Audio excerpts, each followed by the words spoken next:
Les vraies voix responsables. Bienvenue dans Les Vraies Voix Responsables. On est avec Philippe David jusqu'à 20h. Et tout de suite au sommaire de cette émission, la pauvreté en zone rurale explose.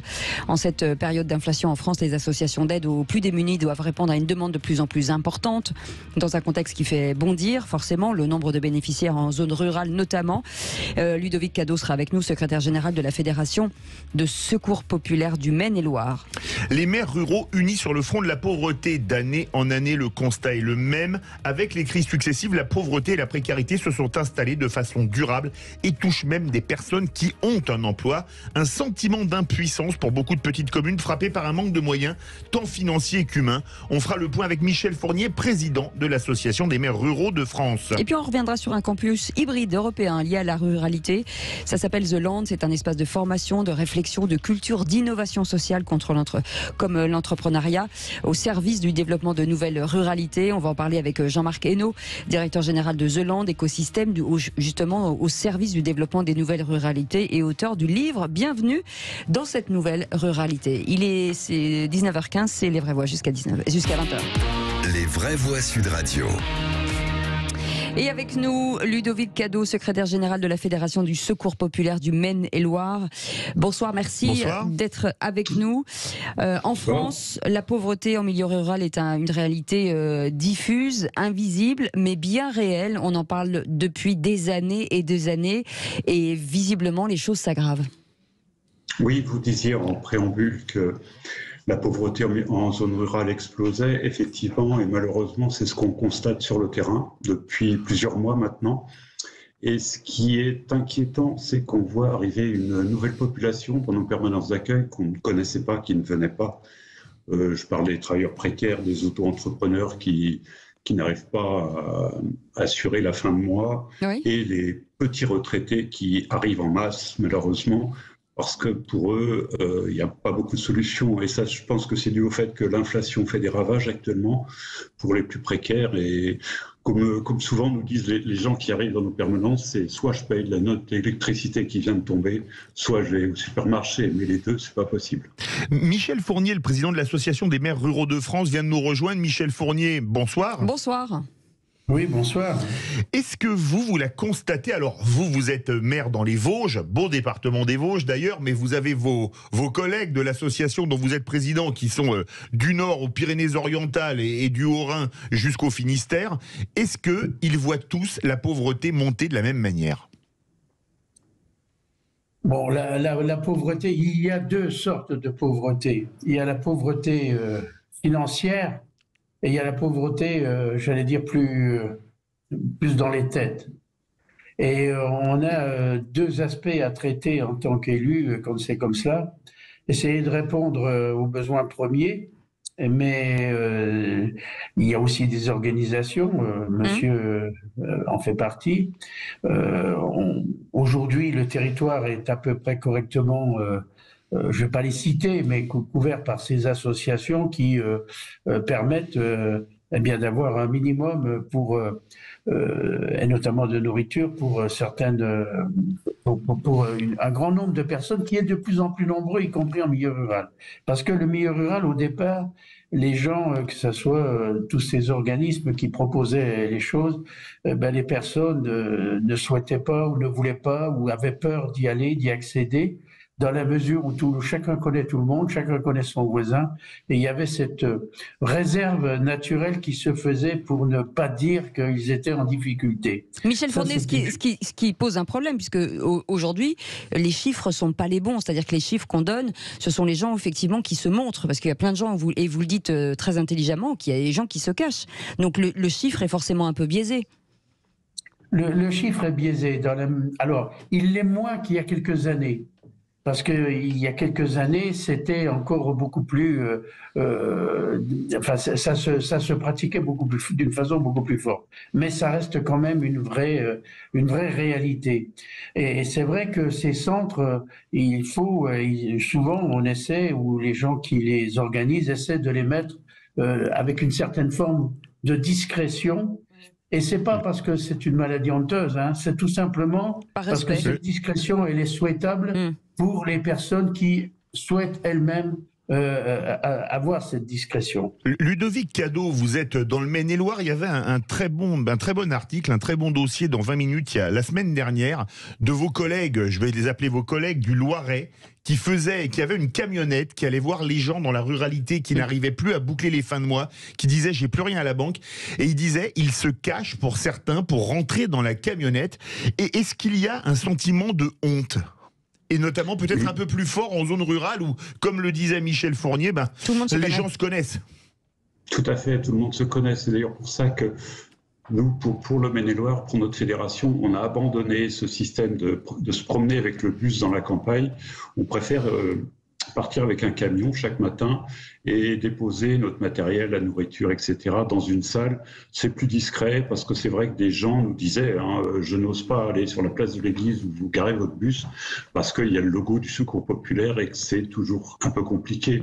Contrairement à ce qu'on croit, c'est pas quand on frappe la porte du Secours populaire, c'est pas par plaisir, c'est parce que c'est compliqué.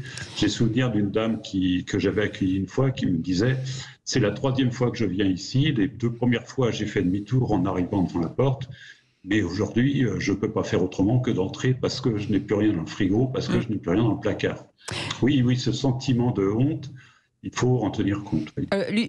Ludovic Cadot, aujourd'hui, à l'époque, on se disait, ce sont la plupart des gens qui ne travaillent pas, qui sont au chômage, mais les visages ont changé. D'abord, c'est de plus en plus jeune, et en plus, on voit des gens qui travaillent, c'est-à-dire qui tous les matins se lèvent et qui n'arrivent pas à aller jusqu'à la fin du mois. Et c'est ça la nouveauté.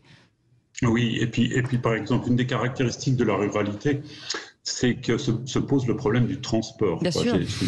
Il y a 15 jours, j'ai rencontré une dame qui faisait... Alors, on est dans une région où il y a beaucoup de maraîchage, heureusement, donc ce qui permet quand même de faire travailler beaucoup de personnes à certaines périodes de l'année, mais qui m'avait annoncé, affolé, attristé, que sa voiture venait de tomber en panne, il y avait pour 800 € de réparation, et qu'il était hors de question pour elle de faire réparer sa voiture, elle n'en avait pas les moyens, donc le maraîchage cette année, c'était pas possible.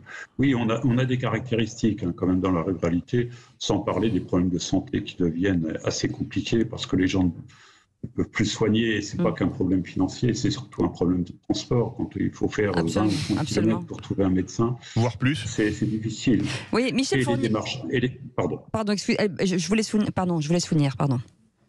Oui, il y a en plus un autre problème pour la ruralité, c'est toutes les démarches administratives, puisque maintenant tout se fait en ligne, et on a affaire, les gens qui viennent nous voir, on a affaire en majorité à des personnes qui ne maîtrisent pas l'outil informatique. Ou qui sont en zone blanche, ou même il y a des zones blanches aussi encore aujourd'hui. Tout à fait. Monsieur Michel Fournier, président de l'association des maires ruraux de France, l'automobile, le prix de la voiture aujourd'hui, deuxième poste le plus important du foyer. Certains nous disent, en tout cas des auditeurs nous disent, où on met de l'essence dans la voiture, ou on fait le plein de courses. Est-ce que c'est ce que vous entendez ? La mobilité, ça a été un peu évoqué. La mobilité, il y a plusieurs problèmes. C'est vrai qu'aujourd'hui, plus on oblige et on normalise la possibilité de se déplacer en véhicule, plus les prix montent, y compris de l'occasion, et moins des personnes peuvent y accéder. Ça, c'est déjà une première chose. Et si on continue comme cela, il y a des gens qui seront sans mobilité véhicule. Mais quand on a effectivement un véhicule, dans la ruralité, on est obligé de se déplacer. Alors faire croire qu'il y a des possibilités, etc., il y a des possibilités, mais elles sont vraiment très très faibles. Et même si on peut faire mieux, aujourd'hui, le véhicule reste la seule possibilité. Ce qui entraîne une deuxième chose. Je vous ai parlé tout à l'heure qu'il y avait 2 aspects. Il y avait aussi la pauvreté dans les têtes. Ça veut dire que plus on empêche, entre guillemets, on empêche la mobilité, et plus on se referme sur soi, et plus on aura des difficultés à faire sortir certaines personnes d'un contexte local. Et puis, ce qui a été aussi évoqué, et là c'est pas propre au milieu rural, c'est l'impossibilité pour beaucoup, tout le monde doit être connecté, on vient d'avoir un nouveau Dieu qui est Internet, Saint Internet, priez pour nous. Eh bien, en fonction de ça, il y a un certain nombre de gens, je peux vous dire, qui ne sont pas prêts de pratiquer. Et donc, c'est des réalités que l'on vit. Donc, comment le mieux les accompagner, c'est notre rôle aussi, nous, d'élus. Et tout cela, ça crée cette pauvreté, vous voyez, qui a un spectre plus large que celle de dire je manque de... Il y a effectivement que parfois le manque de nourriture, mais ça va au-delà. Oui. L'exclusion et l'indifférence, bien sûr. Mais Michel Fournier, avec vos collègues des maires ruraux de France, on parle de la mobilité. La mobilité, c'est la voiture, on est tout à fait d'accord, surtout en zone rurale. Mais est-ce qu'il y avait une saignée des transports publics avec les fermetures de gares, les fermetures de lignes, de cars, etc. Est-ce que ça continue ou est-ce que les pouvoirs publics ont mis la pédale douce sur les fermetures de lignes ? Alors, c'est vrai qu'il y a eu toute une époque de fermeture de lignes. Vous avez raison de le souligner. Et les pouvoirs publics, aujourd'hui, ont pris une forme de virage en disant, effectivement, il faut réintroduire soit des lignes, soit parce qu'il y a des lignes qui sont dans un état qui fait qu'il y a quand même il y a des risques. Donc, ce gouvernement, je le dis sans flagornerie, ce gouvernement a pris conscience de cette nécessité de revoir les choses et de gros investissements sont en cours dans beaucoup de régions. Mais la ligne ferroviaire, pardon, si je prends mon exemple à moi, mais moi je sais que l'accès à cette ligne, il me faut me faire 15 km. Oui. Si encore la gare est ouverte, si encore l'arrêt se fait, ça veut dire qu'il y a des lignes qui sont de nouveau en place ou qui se remettent en place, mais comme il n'y a pas forcément des arrêts réguliers, eh bien, on ne règle pas trop le problème. Ça crée d'autres problèmes, c'est ça que vous voulez dire. Ça crée d'autres problèmes. Absolument. Vous savez quoi, vous restez avec nous, Michel Fournier, président de l'Association des maires ruraux de France. Et vous aussi, Ludovic Cadot, on a encore plein de questions à vous poser, secrétaire général de la Fédération du Secours Populaire du Maine-et-Loire. Vous restez avec nous, 0826 300 300. Vous avez envie de témoigner ou de poser des questions. Vous vivez la pauvreté en zone rurale, appelez-nous. Voilà, ou en tout cas, vous sentez que les choses n'évoluent pas. Est-ce que c'est les loyers qui sont trop chers, la voiture trop chère, le manque d'emploi, le fait qu'il n'y ait pas de centre-ville. Enfin, racontez-nous en tout cas votre quotidien, 0826 300 300.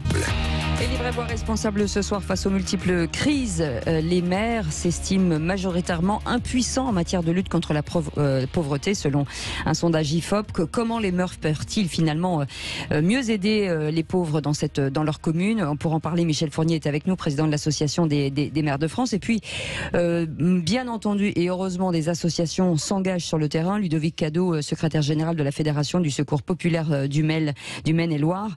Ludovic Cadot, le Maine-et-Loire, c'est quand même, en tout cas, un département, c'est presque un département très égalitaire dans l'absolu. Aujourd'hui, on a l'impression que ça a basculé là aussi. Oui, les chiffres, effectivement, montrent ce que vous venez d'affirmer. C'est un département où les statistiques montrent qu'il n'y a pas tant d'inégalités que ça, mais sur le terrain, on constate quand même un nombre important. Puisque les chiffres des personnes qu'on accueille nous montent régulièrement depuis plusieurs années. À titre d'exemple, l'année dernière, dans le Maine-et-Loire, pas que dans les zones rurales, puisque je compte aussi les villes du département, on a accueilli plus de 10 000 personnes pour une aide alimentaire. Et je ne parle pas des autres aides, puisqu'on ne fait pas que de l'aide alimentaire au Secours populaire. Oui, on voit, mais ça fait déjà, depuis le Covid, à l'origine de l'année 2022, on pensait que les choses allaient aller mieux. On voyait des gens qui arrivaient, début 2022, qui disaient « ça y est, j'ai retrouvé du travail, tout va bien ». Et malheureusement, les événements internationaux ont fait qu'on a replongé très rapidement dans la difficulté et que les associations comme le Secours populaire, depuis 3 ans, sont sur le pont. Et oui, je peux vous assurer que ce n'est pas simple. Je rebondis sur ce que disait Michel Fournier il y a quelques instants, en disant oui, effectivement, des problèmes de pouvoir d'achat, des problèmes, bien entendu, mais aussi une charge mentale. C'est-à-dire qu'aujourd'hui, repli sur soi-même, charge mentale, ce qui est déjà le problème de la ruralité, c'est-à-dire pas de service. On n'est pas dans une grande ville, donc forcément, on n'a pas accès à tout comme dans une grande ville, mais il y a un impact sur la psychologie, il y a un impact sur le moral, il y a un impact sur la vie de famille et avec des dommages collatéraux. Oui, à titre d'exemple, moi je suis passé à la plus grosse permanence du département à Angers il y a quelques jours et j'étais frappé, ce qui n'arrivait jamais avant. Bon, la salle d'attente malheureusement comme d'habitude était pleine, mais de voir des visages tristes, résignés. Hein.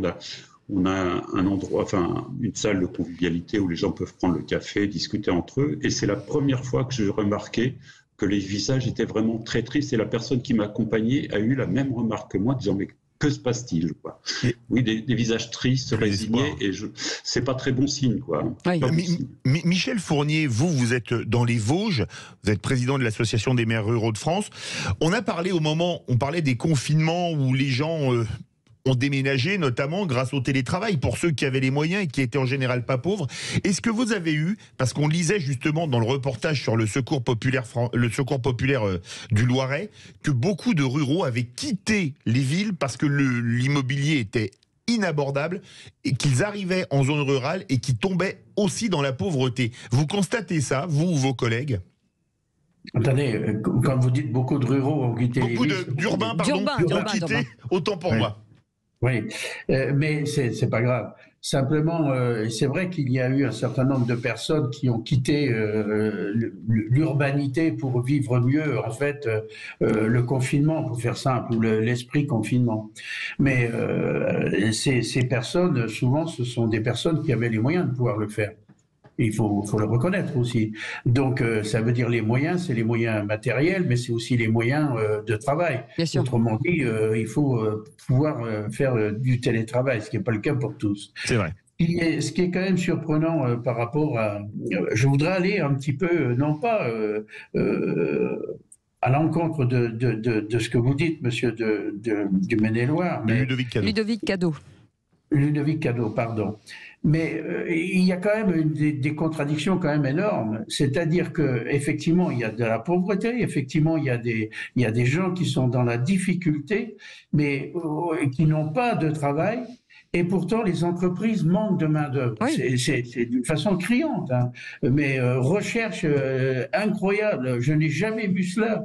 Je suis moi-même un ancien chef d'entreprise, de petite entreprise, commerçant, mais j'ai eu un ou deux magasins, parfois plus, et avec donc du personnel, mais quelques personnes, hein, pas. Jamais je n'ai vu autant d'artisans, de petites entreprises avec des panneaux recherche. Et avec peu de candidats.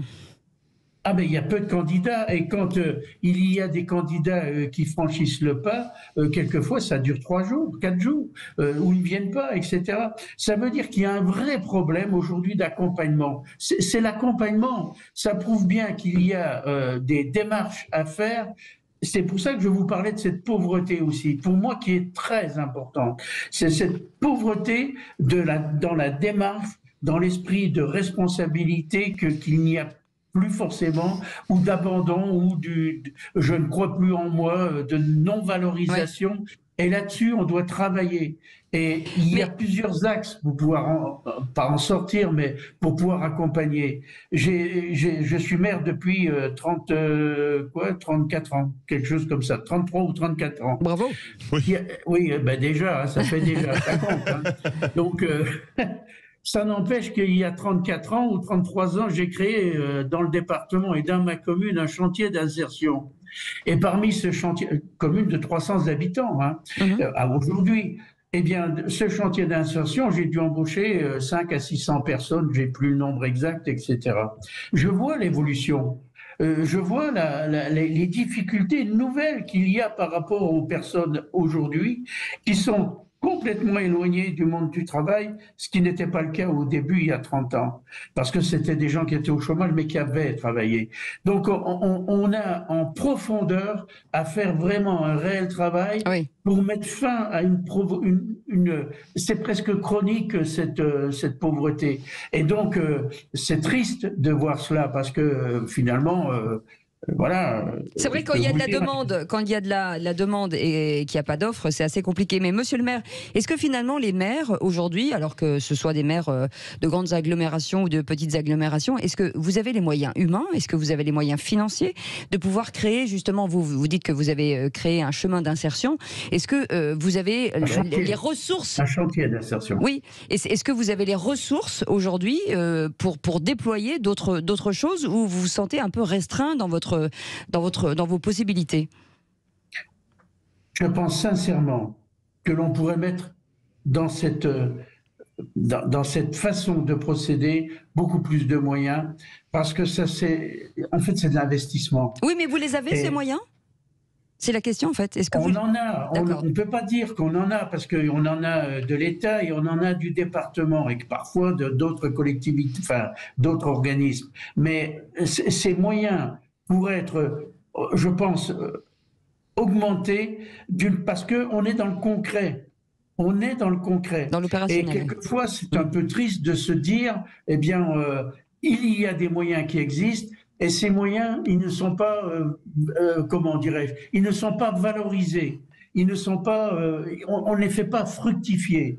Ça veut dire que on pense que on compense, on essaye de sauver. Voilà, mais c'est pas forcément cela la solution. La solution, à mon sens, alors pas pour tous, mais pour beaucoup, c'est redonner confiance aux personnes. C'est-à-dire que c'est même plus le droit au travail qu'il faut défendre, c'est le droit à l'activité, c'est le droit d'avoir une reconnaissance qu'on a une place dans la société, quelle que soit cette place. Et tout le monde ne peut pas se trouver avec comment dirais-je, une place dans une société qui a un mode économique libéral. Eh bien, c'est pas grave.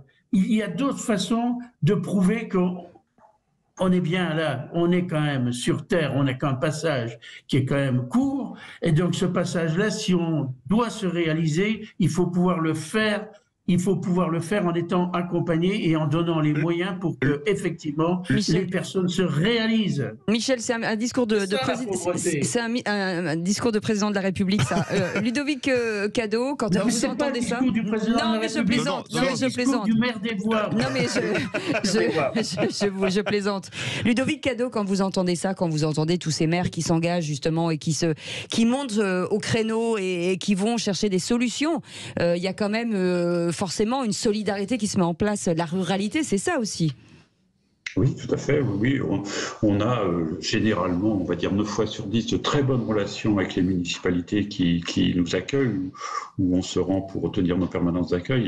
Il y a très très peu de problèmes. Bon, il y a quelques maires qui parfois ne souhaitent pas nous voir arriver parce que le logo Secours populaire français, ça fait pas forcément une très bonne image pour la commune. Mais juste une petite remarque par rapport à ce que vient de dire Monsieur le maire au sujet de la main-d'œuvre. Il faut savoir que la population qu'on accueille en très très grande majorité, je dis pas tous, mais en grande majorité, ce sont des gens sans formation ou avec très très peu de formation. Donc pour eux, c'est pas si simple de retrouver du travail. Et puis dans les zones rurales, enfin, moi je pense toujours. Voilà, je ne vais pas vous dire de généralité, je pense tout de suite à des personnes que j'ai rencontrées. Je pense à cette dame qui n'a pas de formation, mais qui aussi voudrait bien aller faire du maraîchage, de la cueillette ou des heures de ménage, mais qui a 2 enfants. Et en zone rurale, les moyens de faire garder 2 enfants en bas âge, ce n'est pas gagné, ou alors ça coûte cher, et le salaire risque de passer à la fois dans l'essence pour se rendre sur le lieu de travail, et à la fois l'équation n'est pas facile. Pour la garde des enfants. Donc c'est pas simple, quoi. C'est pas simple. Non, ça n'est pas simple. C'est ça l'accompagnement. Oui, c'est ça l'accompagnement. Vous avez raison, en tout cas, Michel Fournier. C'est aussi ça l'accompagnement.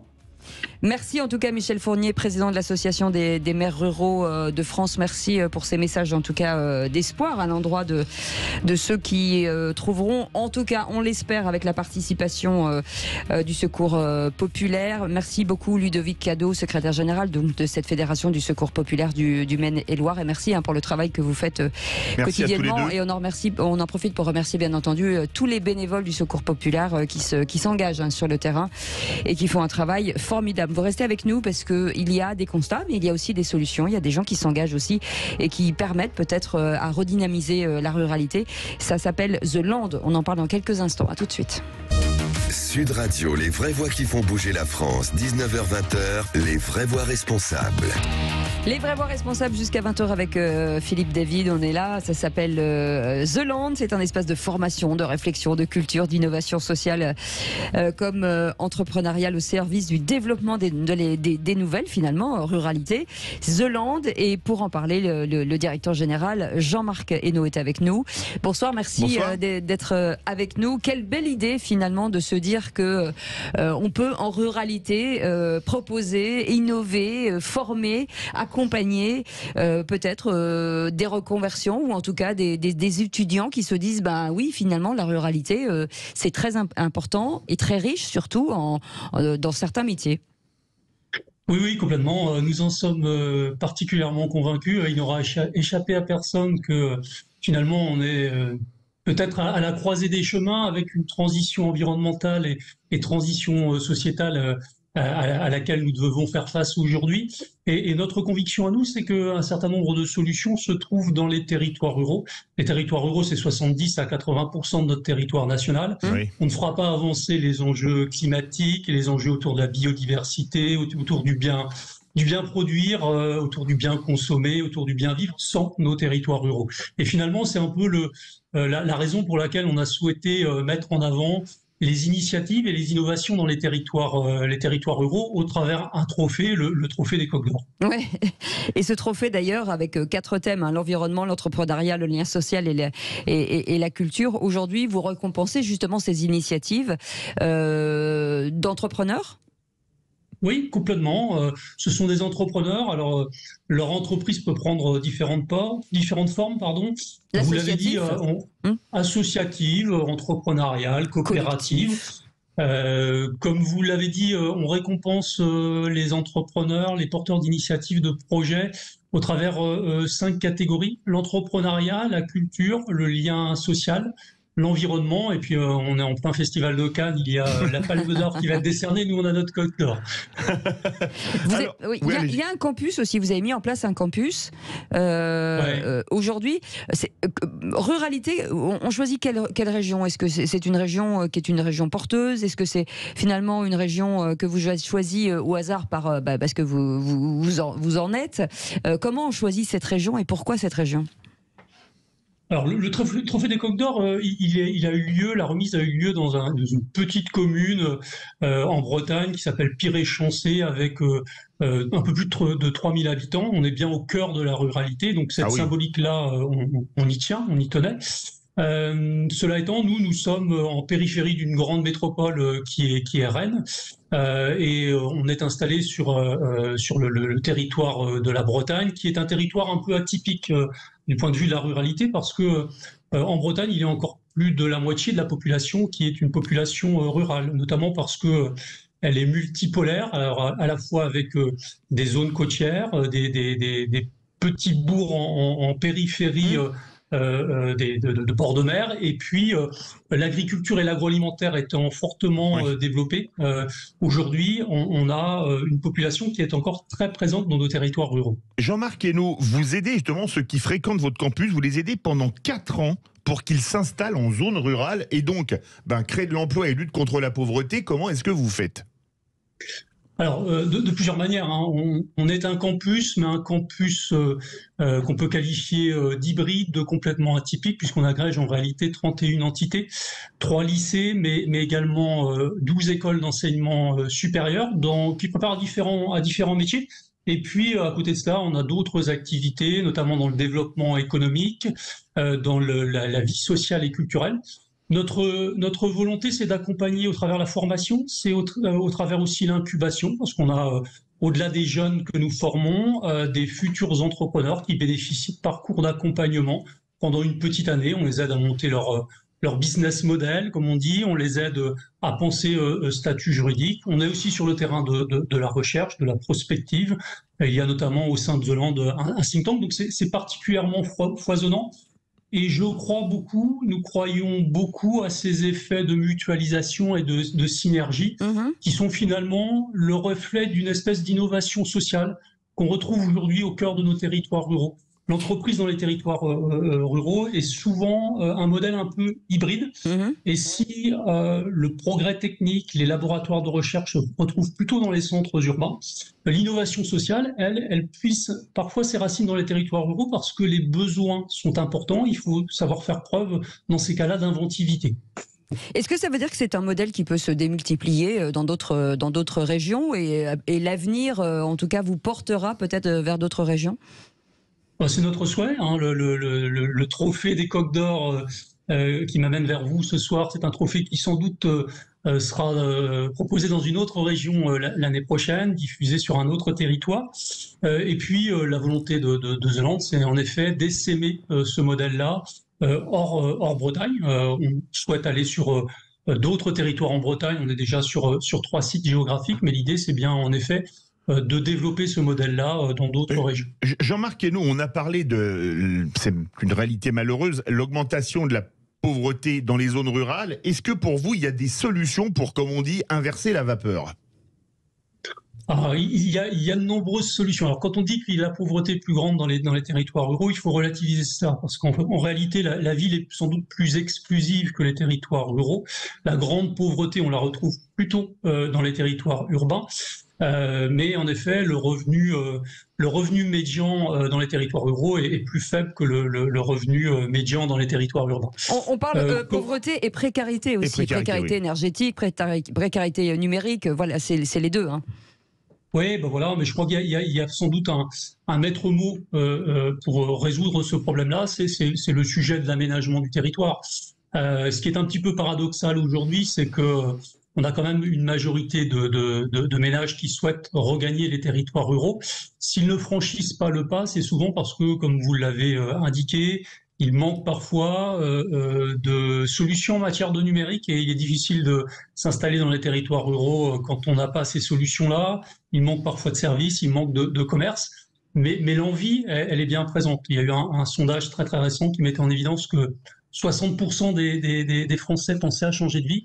Et derrière l'expression changer de vie, il y a parfois changer de lieu de domiciliation et souvent regagner les territoires ruraux pour un autre mode de vie qui fait référence à un bien vivre qui est parfois un peu compliqué dans nos territoires urbains. On l'a expérimenté au moment de la Covid, bien entendu. Et puis, au moment des pics de chaleur, on voit que les territoires urbains sont un peu difficiles à vivre. Est-ce qu'il y a une obligation pour ces entreprises que vous, en tout cas ces diplômés que vous accompagnez dans l'entrepreneuriat, de se développer en ruralité, à côté de chez vous ou ailleurs ? Les entreprises que nous accompagnons ont en effet, on les sélectionne, c'est-à-dire que chaque année, on fait des appels à candidature, on retient les projets qui nous semblent les plus innovants, les plus impactants, ceux qui peuvent être transférés sur différents territoires.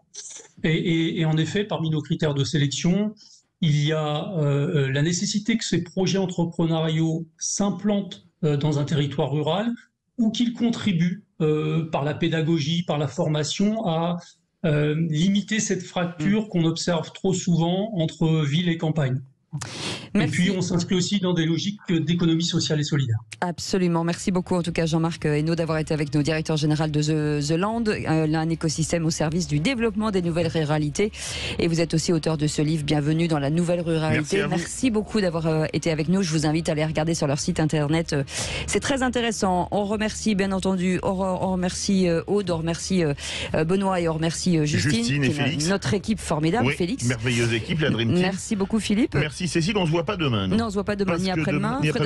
Frédéric Brindel, parce que je remplacerai André Berkoff, donc vous aurez le plaisir d'être avec Frédéric Brindel. Absolument, et vous aurez le plaisir de remplacer André Berkoff. Donc un peu plus tôt demain à l'antenne. En tout cas, dans un instant, c'est notre ami Yvan Cujus. Le Loft Music avec Valérie Damido et Marianne Vourche, mais de suite conseil de famille Stéphane Moller. À demain. Passez une belle soirée, salut, à demain.